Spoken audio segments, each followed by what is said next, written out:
हाँ है, अब आपको बताते हैं जो इसकी सच्चाई वो पोल है, उसने जमा किया। उसके बाद गया फिर कानून के पास, वहाँ जो है उसने कहा भाई 5-7 हजार रुपए दीजिए तब नापने चलूंगा। फिर उस काश्तकार ने अपनी जेब ढीली की, वहाँ पहुंचा, नाप आया। नापने के बाद क्या किया, यहाँ आए तो उन्होंने कहा रिपोर्ट नहीं दूंगा एसडीएम को। फिर पैसा लिया तो रिपोर्टिंग करता है, मतलब इसमें 20 हजार रुपये खर्चा। फिर एसडीएम का ऑर्डर होता है कि इसकी पैमाइश कानून को मेरे आदेश के तहत जाकर के इसको कब्जा दिला दे। वहाँ 10 से 20 हजार रुपये यही कानून को ले जाके क्षेत्र में काश्तकार से लेता है, तब उसकी जमीन नापता है वहाँ, और उसमें पुलिस को भी वो साथ रखता है, इसलिए उसका भी हिस्सा थाने में होता है। थाने में उसका हिस्सा ये है कि हर पुलिस वाले को 2-2 हजार रुपये, कम से कम 2-3 रहेंगे तो 15 हजार रुपये कानून गो को। अब आप जोड़िए कहाँ जा रहा है, ये बात कोई पहुंचा रहा है वहाँ? ये मुकदमों की हालत है। आपके कहने का मतलब ये है भ्रष्टाचार चरम पे, एकदम चरम पर है, और यही कारण है इस सरकार के पतन का। भाई अगर वोट तो एक विद्वान आईएएस होगा उसका भी एक ही वोट गिना जाएगा, और एक लेबर उसका भी एक वोट गिना जाएगा, तो उसमें बराबर है। तो इस यहाँ ज्यादा कृषक हैं, बहुत ज्यादा बड़े अफसर तो है नहीं। अगर एक छोटी सी बात के लिए उसको ये कहा जा रहा है, मतलब कि इतना पैसा लग रहा है, अगर जिसके पास फटे कपड़े हैं वो चल नहीं पा रहा है, वो कहाँ से अपनी खेती पैमाइश कराएगा? ये पोजीशन है। यहाँ तहसील की हाल क्या पोजीशन है, प्रशासनिक अमले की कम से कम यहाँ 500 फाइलें पड़ी हुई होंगी। अगर आपका नाम इनके कंप्यूटर फीड में गलत हो गया, उसके बाद काश्तकार पहुंचा है कि इसको ठीक कर दीजिए, उसमें भी 10-5 हजार रुपये चाहिए। वो ठीक नहीं होगा, ठीक वो इसलिए नहीं होगा, गलती इनकी है, इनको ठीक करना चाहिए। लेकिन सरकार की मंशा है कि तुरंत ये सब ठीक हो जाए, पैमाइश तुरंत होकर कब्जा मिल जाए, जो न्याय लेकिन कहाँ मिल पा रहा है। मतलब ये बहुत छोटे स्तर पर ये सब चल रहा है, इसीलिए जो छोटे तबके के मत हैं, अन्य लोगों के मत हैं, वो लोग कच्चे हो गए हैं और सोचने को विवश हो गए हैं। इसीलिए कहीं ना कहीं योगी आदित्यनाथ जी जिस तरीके से कहते हैं कि भ्रष्टाचार हम खत्म कर देंगे, लेकिन कहीं ना कहीं कर्मचारी जो कि नीचे स्तर पे काम कर रहे हैं, उनकी मिली भगत की वजह से आज सरकार जो है बदनाम। छोटी बातें योगी जी को कौन बताए? हम तो ये कहते हैं केवल इसी तहसील का इंस्ट्रक्शन गोपनीय ढंग से हो जाए, सारा उजागर हो जाएगा। एक तहसील में बात कर रहा हूँ, यहाँ चुनाव लड़ना है, पोजीशन यहाँ ये है, कोई सुनने वाला नहीं है। पुलिस अलग लूट रही है, ये अलग लूट रहे हैं, सबका हिस्सा बटा हुआ है। मतलब इतने बारीक स्तर का वोट, मतलब कि घूस है कि उस पर आप पार नहीं पाओगे। मतलब इतने दिमाग का घूस है, और क्या बता दें। मतलब हर जगह जहाँ देखिए पुलिस की गुंडई, इनकी ये जो जनता घूम रही ना, ऐसे थोड़ी लोगों ने यहाँ आना बंद कर दिया तहसील में। केवल लिखा जाता है आवश्यक कार्यवाही। भाई काम ग्राम समाज की जमीन पर कब्जा हो रहा है, कोई काश्तकार आता है, हो रहा है सर आपकी जमीन है, आपको चाहिए कीजिए, लेखपाल जाए, लेकिन क्या होता है उस पर भी आवश्यक कार्यवाही। तो इसीलिए लोग विवश हैं कि एकदम सच्चाई है, एकदम ऑप्शन देख रहे हैं, लोगों के लिए कोई विकल्प नहीं है। ये स्थिति है, ये सच्चाई है, वोट की बात नहीं है। मतलब ये एकदम सच्चाई, अगर इतना होगा तब भी लोग विवश होंगे कि नहीं होंगे। चाचा हाँ आपको कौन बोला जाए?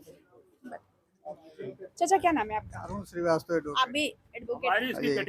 योगी की चाचा एक बात हमें बताएं, जिस तरीके से यहाँ पे भ्रष्टाचार आपके यहाँ मतलब देखा जा रहा है, तहसील में मैं मौजूद हूँ मिल्कीपुर में, और जिस तरीके से भ्रष्टाचार हो रहा है और किसी कोई मतलब बात नहीं सुनता है, किसी का कोई काम नहीं कर, पैमाइश की जगह पे धन उगाही किया जा रहा है, और लगातार यहाँ पे उपचुनाव भी होने वाला है। तो इन सब सारे मुद्दों को लेकर मैं आपसे बात करना चाह रही हूँ कि कैसे आप देखते हैं इसको?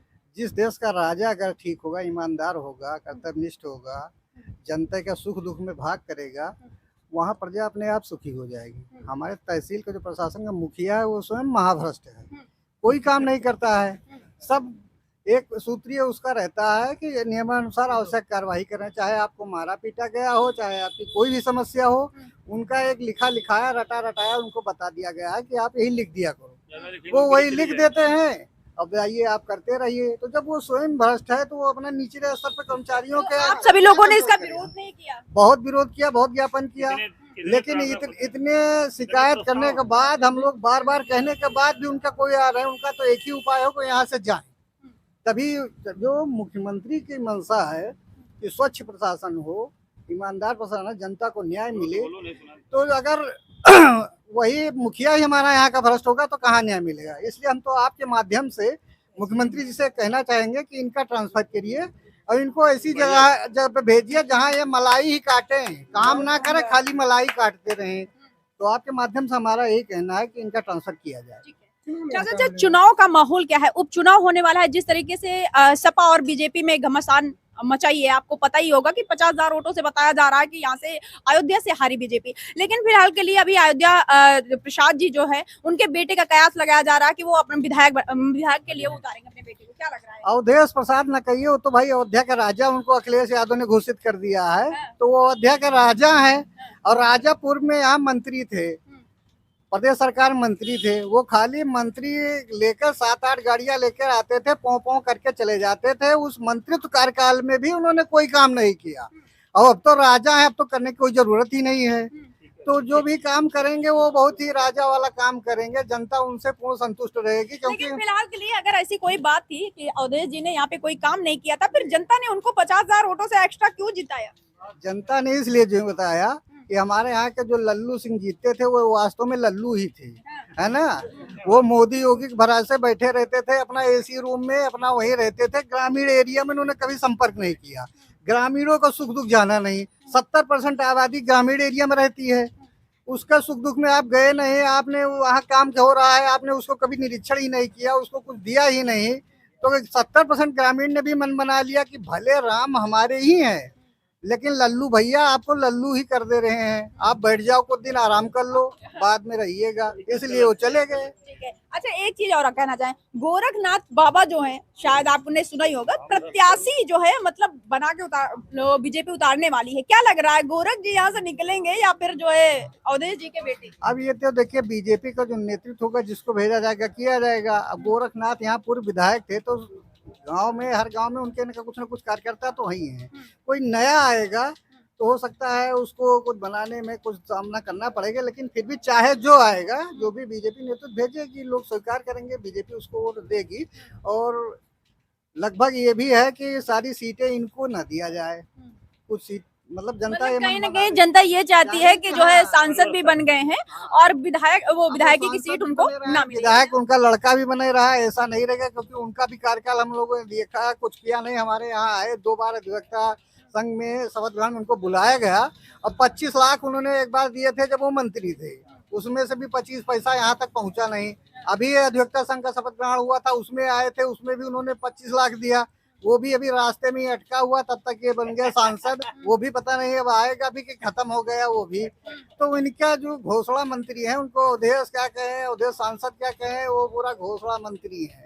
घोषणाएं लंबी लंबी है और काम धरातल पे कुछ भी नहीं है। अच्छा, ठीक है चाचा, एक चीज और आपसे लास्ट क्वेश्चन है हमारा, विकास के नाम पे यहाँ पे क्या क्या विकास हुआ है? जिस तरीके से एक बीजेपी का दावा था, जिस तरह सीना पीट पीट के बोलती थी कि हाँ भाई विकास किया है, विकास किया। अयोध्या में जिस तरीके से लगातार जो है विकास का वो दिया जा रहा था, लेकिन विकास का पोल जिस तरीके से आपकी फर्स्ट बारिश में भूल गई, उस पर आपके क्या विचार है? देखिए, विकास तो 10 साल में जो विकास केंद्र सरकार के द्वारा किया गया है, चाहे इंफ्रास्ट्रक्चर हो, रोड परियोजनाएं हो या किसी भी टेक्निकल परियोजनाएं हो, वहाँ किया गया है। ये जो सड़क आप बनी हुई हमारी देख रही हैं, हाईवे, ये सिंपल सड़क थी, जो कि क्या कहते हैं, इंदिरा गांधी जब जीती थी तो उनके द्वारा बनवाए गए थे, उन्हीं के द्वारा ये सड़क था। जैसे गोंडा में वो अयोध्या गोंडा का जो पुल है, पुराना पुल, वो भी इंदिरा गांधी के द्वारा बनवाया गया, तब से यहाँ कुछ नहीं किया गया। लेकिन ये सरकार आई, बीजेपी गवर्नमेंट ने यहाँ हाईवे बनवाया, तमाम फैसिलिटी दी गई, सड़कें प्रधानमंत्री ग्राम सड़क योजना के अंतर्गत बनाई गई। सड़कों में बिजली के मामले में जो बेसिक नीड्स होती हैं, सड़क, पानी, बिजली, ये पहुंचाने का काम किया है। निसंदेह इसमें किसी को भी ये एतराज नहीं होना चाहिए कि गवर्नमेंट ने नहीं किया। इसके पहले कोई भी गवर्नमेंट थी, चाहे वो कांग्रेस की रही हो, कांग्रेस की केंद्र में थी, या सत्ता यहाँ सपा की थी, बसपा की थी, लेकिन यहाँ धरातल पे कोई काम नहीं होता था। काम किया है, ये मानना पड़ेगा। तो आपकी बार कहीं ना कहीं आप लोगों को लगता है कि आपके उपचुनाव में विधायक जो है वो बीजेपी का ही कैंडिडेट रहेगा? 100% है, जीतेगा वही जीतेगा, जो बीजेपी से आएगा वो जीतेगा। चाचा, क्या विचार हैं आपके, किसको होना चाहिए कैंडिडेट? दरअसल में कैंडिडेट में किसको चुनना चाहिए? हमारा मिल्कीपुर हिंदुस्तान में अलग है। हाँ। ये हिंदुस्तान से चाचा अलग है? हमारे हिंदुस्तान में मिल्कीपुर जो है यहाँ अलग है। यहाँ की जनता जो है उसका कार्य व्यवहार जो है अन्य क्षेत्र से अलग है। हाँ है, अब आपको बताते हैं जो इसकी सच्चाई वो पोल है, उसने जमा किया, उसके बाद गया फिर कानून के पास, वहाँ जो है उसने कहा भाई 5-7 हजार रुपए दीजिए तब नापने चलूंगा। फिर उस काश्तकार ने अपनी जेब ढीली की, वहाँ पहुंचा, नाप आया। नापने के बाद क्या किया, यहाँ आए तो उन्होंने कहा रिपोर्ट नहीं दूंगा एसडीएम को। फिर पैसा लिया तो रिपोर्टिंग करता है, मतलब इसमें 20,000 रुपये खर्चा। फिर एसडीएम का ऑर्डर होता है कि इसकी पैमाइश कानून को मेरे आदेश के तहत जाकर के इसको कब्जा दिला दे। वहाँ 10 से 20,000 रुपये यही कानून को ले जाके क्षेत्र में काश्तकार से लेता है, तब उसकी जमीन नापता है वहाँ, और उसमें पुलिस को भी वो साथ रखता है, इसलिए उसका भी हिस्सा थाने में होता है। थाने में उसका हिस्सा ये है कि हर पुलिस वाले को 2-2 हजार रुपये, कम से कम 2-3 रहेंगे तो 15,000 रुपये कानून गो को। अब आप जोड़िए कहाँ जा रहा है, ये बात कोई पहुंचा रहा है वहाँ? ये मुकदमों की हालत है। आपके कहने का मतलब ये है भ्रष्टाचार चरम पे है। एकदम चरम पर है, और यही कारण है इस सरकार के पतन का। भाई अगर वोट तो एक विद्वान आईएएस होगा उसका भी एक ही वोट गिना जाएगा, और एक लेबर उसका भी एक वोट गिना जाएगा, तो उसमें बराबर है। तो इस यहाँ ज्यादा कृषक हैं, बहुत ज्यादा बड़े अफसर तो है नहीं। अगर एक छोटी सी बात के लिए उसको ये कहा जा रहा है, मतलब कि इतना पैसा लग रहा है, अगर जिसके पास फटे कपड़े हैं वो चल नहीं पा रहा है, वो कहाँ से अपनी खेती पैमाइश कराएगा? ये पोजीशन है। यहाँ तहसील की हाल क्या पोजीशन है, प्रशासनिक अमले की कम से कम यहाँ 500 फाइलें पड़ी हुई होंगी। अगर आपका नाम इनके कंप्यूटर फीड में गलत हो गया, उसके बाद काश्तकार पहुंचा है कि इसको ठीक कर दीजिए, उसमें भी 10-5 हजार रुपये चाहिए। वो ठीक नहीं होगा, ठीक वो इसलिए नहीं होगा, गलती इनकी है, इनको ठीक करना चाहिए। लेकिन सरकार की मंशा है कि तुरंत ये सब ठीक हो जाए, पैमाइश तुरंत होकर कब्जा मिल जाए, जो न्याय, लेकिन कहाँ मिल पा रहा है। मतलब ये बहुत छोटे स्तर पर ये सब चल रहा है। इसीलिए जो छोटे तबके के मत हैं, अन्य लोगों के मत हैं, वो लोग कच्चे हो गए हैं और सोचने को विवश हो गए हैं। इसीलिए कहीं ना कहीं योगी आदित्यनाथ जी जिस तरीके से कहते हैं कि भ्रष्टाचार हम खत्म कर देंगे, लेकिन कहीं ना कहीं कर्मचारी जो कि नीचे स्तर पे काम कर रहे हैं, उनकी मिली भगत की वजह से आज सरकार जो है बदनाम। छोटी बातें योगी जी को कौन बताए? हम तो ये कहते हैं केवल इसी तहसील का इंस्पेक्शन गोपनीय ढंग से हो जाए, सारा उजागर हो जाएगा। एक तहसील में बात कर रहा हूँ, यहाँ चुनाव लड़ना है, पोजीशन यहाँ ये है, कोई सुनने वाला नहीं है। पुलिस अलग लूट रही है, ये अलग लूट रहे हैं, सबका हिस्सा बटा हुआ है। मतलब इतने बारीक स्तर का वोट, मतलब कि घूस है कि उस पर आप पार नहीं पाओगे। मतलब इतने दिमाग का घूस है, और क्या बता दें। मतलब हर जगह जहाँ देखिए पुलिस की गुंडई, इनकी ये जो जनता घूम रही ना, ऐसे थोड़ी लोगों ने यहाँ आना बंद कर दिया तहसील में। केवल लिखा जाता है आवश्यक कार्यवाही। भाई काम ग्राम समाज की जमीन पर कब्जा हो रहा है, कोई काश्तकार आता है, हो रहा है, सर आपकी जमीन है, आपको चाहिए कीजिए, लेखपाल जाए, लेकिन क्या होता है, उस पर भी आवश्यक कार्यवाही। तो इसीलिए लोग विवश हैं कि विवश हैं। एकदम सच्चाई है, एकदम ऑप्शन देख रहे हैं, लोगों के लिए कोई विकल्प नहीं है। ये स्थिति है, ये सच्चाई है, वोट की बात नहीं है। मतलब ये एकदम सच्चाई, अगर इतना होगा तब भी लोग विवश होंगे कि नहीं होंगे। चाचा हाँ आपको कौन बोला जाए? चाचा क्या नाम है आपका? अरुण श्रीवास्तव। आप भी एडवोकेट? योगी की चाचा एक बात हमें बताएं, जिस तरीके से यहाँ पे भ्रष्टाचार आपके यहाँ मतलब देखा जा रहा है, तहसील में मैं मौजूद हूँ मिल्कीपुर में, और जिस तरीके से भ्रष्टाचार हो रहा है और किसी कोई मतलब बात नहीं सुनता है, किसी का कोई काम नहीं कर, पैमाइश की जगह पे धन उगाही किया जा रहा है, और लगातार यहाँ पे उपचुनाव भी होने वाला है। तो इन सब सारे मुद्दों को लेकर मैं आपसे बात करना चाह रही हूँ कि कैसे आप देखते हैं इसको? जिस देश का राजा अगर ठीक होगा, ईमानदार होगा, कर्तव्यनिष्ठ होगा, जनता का सुख दुख में भाग करेगा, वहाँ प्रजा अपने आप सुखी हो जाएगी। हमारे तहसील का जो प्रशासन का मुखिया है वो स्वयं महाभ्रष्ट है, कोई काम नहीं करता है। सब एक सूत्रीय उसका रहता है कि नियमानुसार आवश्यक कार्रवाई करें, चाहे आपको मारा पीटा गया हो, चाहे आपकी कोई भी समस्या हो, उनका एक लिखा लिखाया रटा रटाया उनको बता दिया गया है कि आप यही लिख दिया करो, वो वही लिख देते हैं। अब आइए आप करते रहिए। तो जब वो स्वयं भ्रष्ट है तो वो अपना निचले स्तर पर कर्मचारियों के, आप सभी लोगों ने इसका विरोध नहीं किया? बहुत विरोध किया, बहुत ज्ञापन किया, लेकिन इतने शिकायत करने के बाद, हम लोग बार बार कहने के बाद भी उनका कोई आ रहा है, उनका तो एक ही उपाय हो कि यहाँ से जाए। तभी जो मुख्यमंत्री की मंशा है कि स्वच्छ प्रशासन हो, ईमानदार प्रशासन, जनता को न्याय मिले, तो अगर वही मुखिया ही हमारा यहाँ का भ्रष्ट होगा तो कहाँ न्याय मिलेगा। इसलिए हम तो आपके माध्यम से मुख्यमंत्री जी से कहना चाहेंगे कि इनका ट्रांसफर करिए और इनको ऐसी जगह पे भेजिए जहाँ ये मलाई ही काटे, काम ना करे, खाली मलाई काटते रहें। तो आपके माध्यम से हमारा यही कहना है कि इनका ट्रांसफर किया जाए।